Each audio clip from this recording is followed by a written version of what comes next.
เรากดออกหลุดไปซับทุกคนออกมองขาดซับโอ้แต่เขาสิต่อไม่มันสิเข้าวะเนาะหลุดออกซับทุกคนสบายเนาะนกมายามถึงถิ่นเลยตัวนี้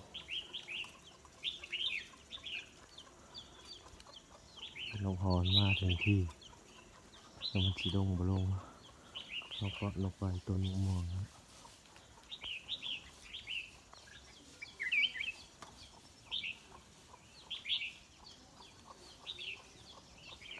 เมื่อกี้นี้มันลงจับกรงนกเขาเลยบ่เห็นเนาะสงสัยนกเขาลุดมานะตรงนี้ลงมาจับฮอดกรงนกเขาเกาะไว้เข้าไปมันตื่นบินขึ้นปลายจากมันสิลงอีกบ่เดี๋ยวลุ้นติดตามนกเขาเกาะอยู่กองกกไม้เนี่ยเนาะตอนนี้มันตื่นค่อยมันบินขึ้นป่าอีกแล้วมายามถึงที่แล้วทุกคนเดี๋ยวมาลุ้นว่าสีใดหรือบ่ได้ครับ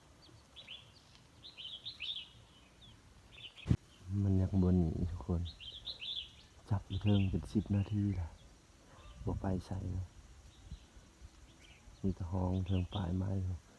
มันบ่ลงเนี่ยทุกคนมันบินลงกงมันนี่แหละแต่ว่ามันสิไปหานกต่อเขาบ่นกต่อเขาเกาะอยู่กองกันอ้าวเกินตัวนี้นี่จับฮอดกรงนกเอา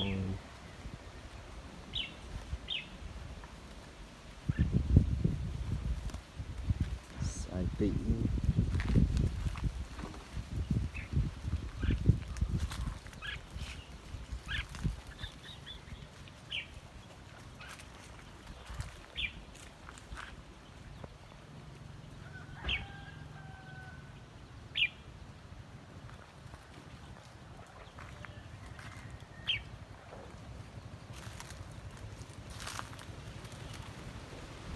คุณเลย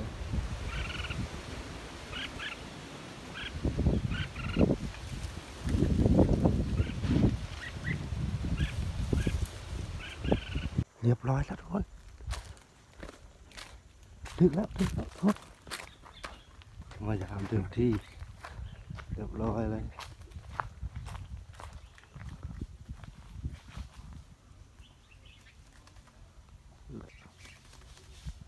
แล้วทุกคนมายามเต็มที่เดี๋ยวเขาสิเอาลงมาก่อน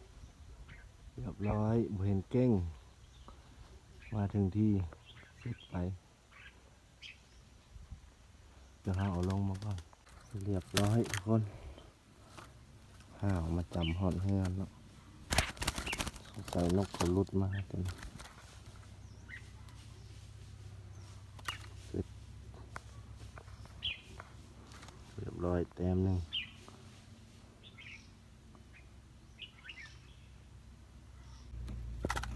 เรากดออกลุดไปซับทุกคนออกมองขาดซับโอ้แต่เขาสิต่อไม่มันสิเข้าวะเนาะลุดออกซับทุกคน